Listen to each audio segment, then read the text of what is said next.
The funding for this video is provided by the amazing members of my Patreon. Also contributions from viewers like you. Thank you. Yeah, I started from PBS Kids. What you gonna do? Fight me? Anyway, roll the video.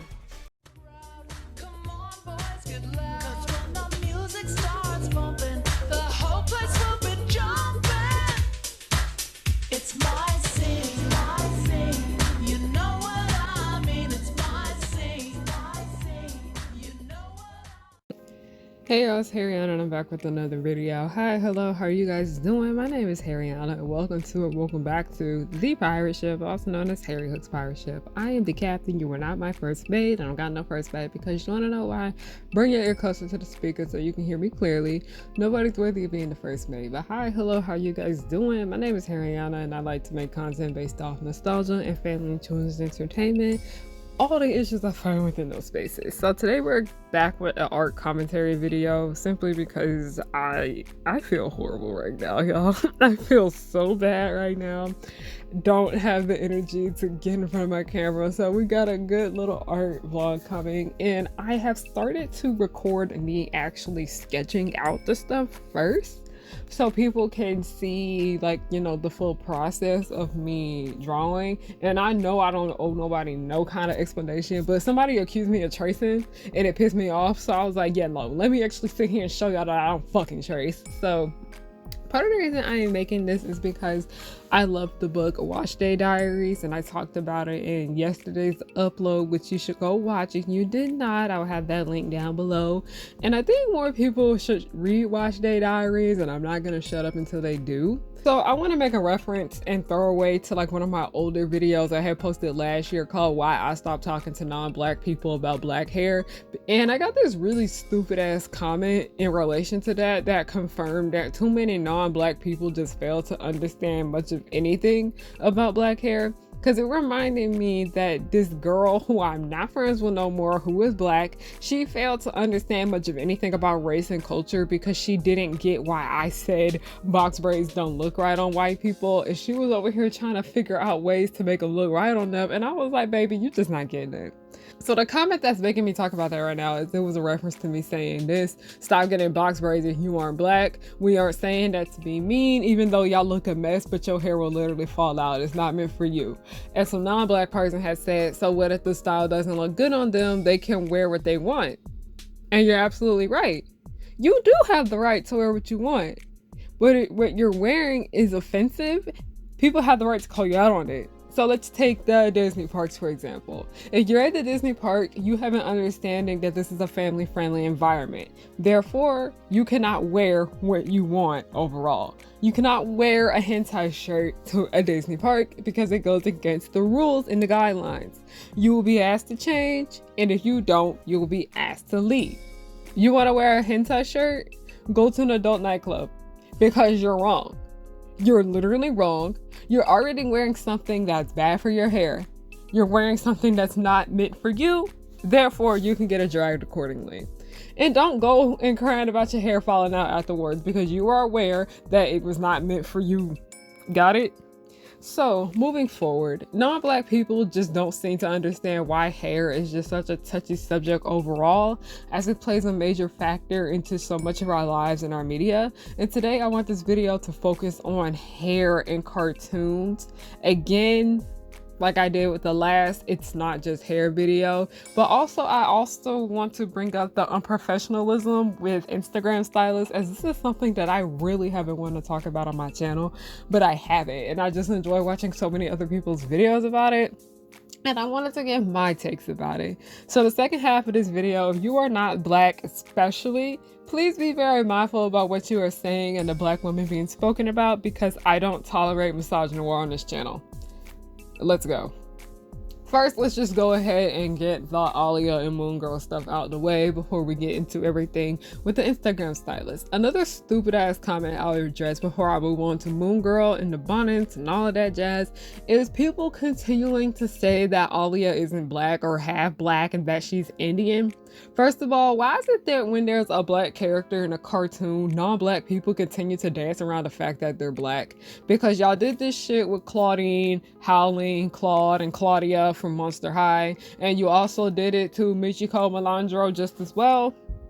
No one, and I mean no one, behind this show ever said Alia was Indian. Alia has always been implied to be black. When they were designing her look for Scarabella, she had an afro. She's literally named after two black people. That being Alia, the singer, and Amy Césaire, the president of the Regional Council of Martinique, a Caribbean island that has a high black population. You want to know how so many black people ended up in the Caribbean? Because we have this thing called the slave trade, and France colonized the place. Therefore, black people have the right to critique what white people for miraculous do with Alia and her hair. And I also think this is just a contribution to people not understanding that niggas really do live in Paris.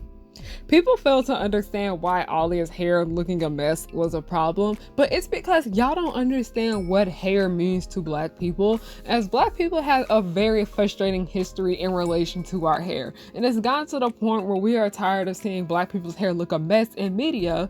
We are very confused when it's obviously non-black people who don't know shit about black hair bringing up their nasty ass opinions about it. Also, part of the reason why black hair be looking a mess in the media is because non-black people be doing it. Black people make up a small percentage behind the scenes of the entertainment industry, so it can be difficult for them to have someone on set who knows how to do their hair, or an artist in the room that knows how to draw black hairstyles. I have had a fitting for a show one day, and literally no one that was there knew how to do my hair. These were all white people, so guess what? I had to come back on another day and there was a white person in there that knew how to do black hair. And if you are familiar with High School Musical's Monique Coleman, she spoke up about how nobody on the set of High School Musical knew how to do her hair and how it looked a mess, and that's why she was always wearing fucking headbands. And because of the lack of information on black hair, it's why we are seeing more content about the subject of black hair. And one of the most well-known examples of this would have to be the short film in the book called Hair Love. So more of the general public is getting more of an understanding of black hair. And before you curly haired white people try to come in my comment section saying you have the same hair as a black person, no, you don't. You do not. You don't know what naps are. You don't have naps. You don't know where the kitchen is. You don't know what a kitchen is. You cannot tell me where the kitchen is located. And that is why I want to tell y'all more about the Moon Girl episode that was dedicated to hair. Lunella was not in the mood to take care of her hair, nor understanding the importance of taking care of her hair, and it resulted in her having beef with her hair later on in that episode. As there was an incident that happened with Lunella when she was at school, when this little white girl and her class made a rude comment about her hair that she didn't like. And basically the white girl said her hair looked a mess. And I'm glad that Lunella's best friend Casey, who is a non-black person of color, she checked that girl on it, and I'm glad. So much of this episode is about Lunella being stressed about her hair because it takes so much to take care of it, but also she was very self-conscious because of what that girl said, and it got so bad to the point where her hair fell out. And she had to sit down with her family and they opened up to her about the struggles they had with their hair, making Lunella feel less alone with what she was dealing with. In times like this, when black people are struggling with their hair or calling out the way y'all do black hair terribly in the media we see, you as a non-black person, what you have to say is almost irrelevant in regards to black hair. Like even in the episode, Casey had said something to Lunella like, your hair is fine and it's afro. It's okay. You don't need to change it. One thing I really do appreciate about Casey in the case of Moon Girl is that she's actually what a lot of you non-black allies need to start acting like. Because one thing about her is that she actually sits down and listens to her black friend. While she is a girl of color, she understands that her struggles are going to be different than Lunella's because she's not black. And also this just comes down to the fact that non-black artists not wanting to draw black hair either because they feel like it's too difficult to draw. That is the reason why they be like, oh, black hairstyles are just too hard for me to draw, that's why I don't do them. Well, now you see how it feels when actual black people have to take care of it in real life. Yeah, now you know how it feels. Now we are into the section of the Instagram hairstylists. Y'all, I was pissed off because I wrote about this shit in my essay for class, this is going to be completely off script, off outline, because we need to have a talk. This is so bad to the point where I wrote about it in my final paper for my African American Studies class, because we need to get it together. We are in the day and age of the social media hairstylists, basically people that promote their businesses on social media. And there's nothing wrong with that. First of all, I don't want people thinking that I'm being a hypocrite because I promote my business on social media. Absolutely nothing wrong with promoting your business on social media, but because of this negatives that come with a lot of these hair salons and hairstylists, because a lot of these girls don't work in the salon, the negatives that come with this have made it to the point where so many of us do not want to go to a hair salon. And it's also a nail salon situation just as well that has like a following on social media. They promote almost everything on social media, and then you get there, you look at the rules and the regulations, and you're like, I don't want this shit. Because there's a specific hair salon that I've been going to since I was a little girl. I can go in there, get it washed, shampooed, deep conditioned, all of that, because I have a relaxer too just as well. I can get all this shit done to my hair. I can go get it braided and all of that, start to finish. And also because a licensed professional has been doing my hair since I was little. When it comes to the subject of hair in the Black community, I noticed that so many people have noticed that this is a good way for people to make income. I have hairstylists that's been doing hair since like even before I was born.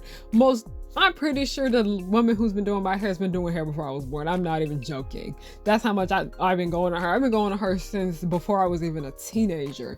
And then you also have a lot of people that work in the film industry. And I be talking, mind you, one thing about me is I be talking to the people about their professions. I be wanting to know. And the lady was talking about how she been doing hair up in the film industry for years. And she was talking about how you cannot step foot on a Hollywood set if you don't have like your cosmetology license.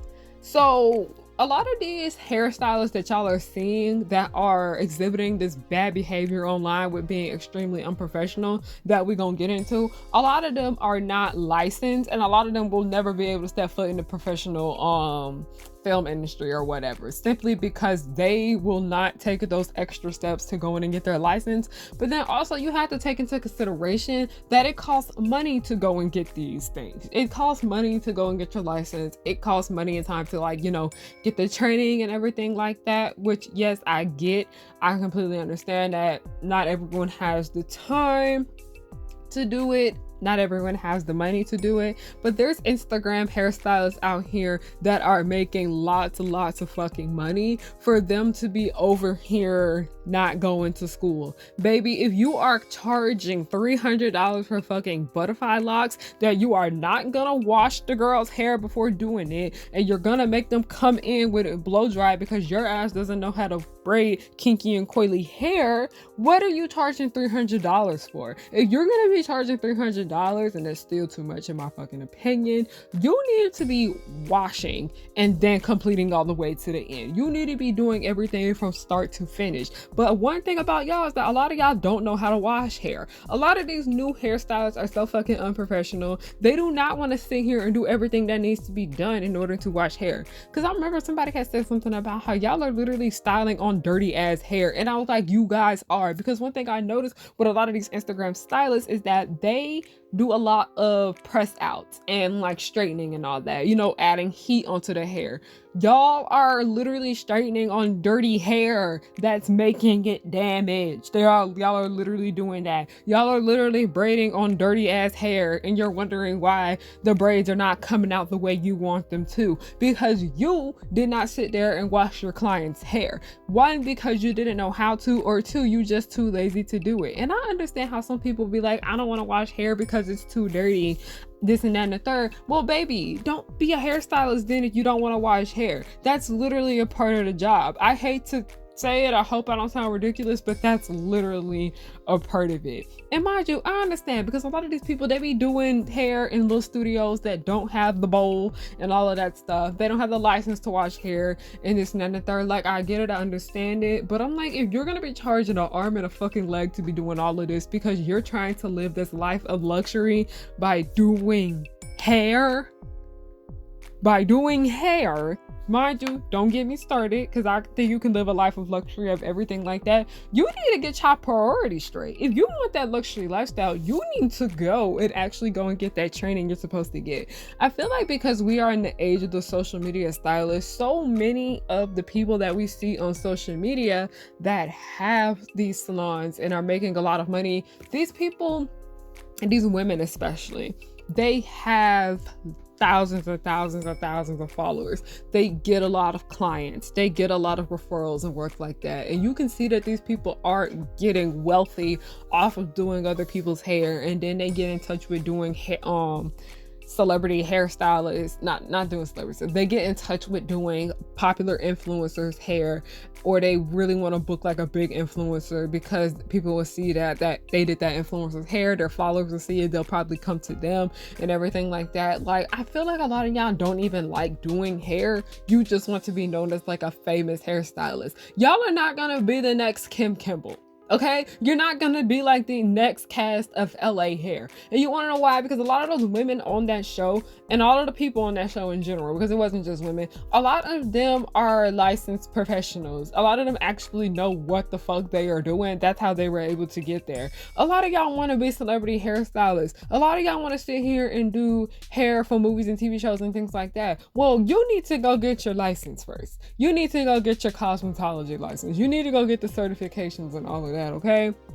Because you just sitting here wanting to skip steps. You're sitting here over here charging your customers way too fucking much for you to be doing the bare minimum. And also, we need to get into the entire thing about how they are just extremely unprofessional. Mind you, I understand it. The hairstyles that I've been going to since I was little, there have been times where she has canceled on me in the last minute, but then, you know, she made it up for me later on. Things happen. I understand. Life happens. But y'all be so fucking unprofessional. Y'all cancel on the people that you supposed to be doing the hair for. You cancel on them and then you still take their fucking money. You literally sit there and you still take their money for a style that you did not do. Like, what? And then they don't even be wanting to reschedule you. They be like, hey, I can't come today, I'm sorry. And then you'll be like, can I reschedule? And then they'll be like, no. They'll be like, no. And I'm like, okay, what's the gist here? What is going on? And then also, they be wanting you to pay a upfront deposit. They be wanting you to pay like, sometimes a lot of stylists, I'm the type of person that be wanting to pay upfront. I'm the type of person that just want to pay right away so I can go ahead and get it over with. I have the money right now, just take it. I get it, I understand that. A lot of them be over here having deposit of $150 and then you pay the other half and then they cancel and they never hear back from anybody again. They don't do this and that and the third. They are so fucking nasty. And one thing I noticed is that, like, I understand that there needs to be respect on both ends coming from the client and the stylist, but I've seen situations in the hair salon. Let me tell you the stories of the black hair salon. I've seen situations where the person that was getting their hair done was rude as hell to the stylist. I've seen that before. It's awful. It's terrible. It sucks. Okay. We need to have that bare minimum there. We need to have that middle ground there when it comes to boundaries and respect and morals and all that shit. But some of y'all stylists need to learn how to talk to people. A lot of y'all stylists need to learn how to work with people. A lot of y'all need to work on your people skills, because I don't know if anybody ever told y'all this, but you are interacting with people in this job. You need to have some kind of kindness there to you. Nobody want their hair done by somebody who's so fucking rude. Nobody want their hair done by somebody that's just yapping on the phone to somebody else the whole entire time and they're not even bothering to talk to you or whatever. That is something that I am big on. If I cannot talk to the stylist who is doing my hair, we're gonna have an issue. And I understand that not a lot of people are social and things like that, but I'm like, hey, how's it going? Is everything okay? That hurts a little bit. Hey, could you do this? Like, you need to be comfortable with the person's hair that you're doing. And the reason why a lot of these people don't be feeling comfortable with y'all is because y'all are mean. A lot of y'all are not nice, and a lot of y'all don't know how to talk to people. And you're gonna be doing people's hair. You need to learn how to speak to them, okay? That's just like the big gist of all of this, because I know a lot of people be talking about mean girls from high school and type of jobs that they go to when they're older. And somebody was like, a lot of them become Instagram hairstylists. And I was like, yeah, they do. And it's sad to see that they don't change. It's sad to see that they don't grow and develop as people. They still acting just the same. One day we're gonna sit here and talk about the nail salon situation on another day, because that's a whole nother can of worms right there that I want to get into, because we need to actually have a word about the nail salon thing. Okay, we need to have a word about the nail salon. I wanted to bring it up about like nails and animation and like nails in real life. Would you guys be interested in that? Because I really been thinking about it, but I was like, are people really just gonna sit and watch a video about nails? And I was like, you know what? Comment down below if you really want to see me make a video about like just nails, like the history of nails. Because for a lot of you guys that don't know, I used to do nails. Not like other people's nails, but I used to do like nail art and shit like that. But ever since my eczema got bad, I don't do nails anymore. But comment down below. But to close all of this out, it doesn't matter how you try to explain why hair isn't just hair for Black people. There's always going to be some non-Black person voicing their relevant ass opinion on why they don't think that it's that deep.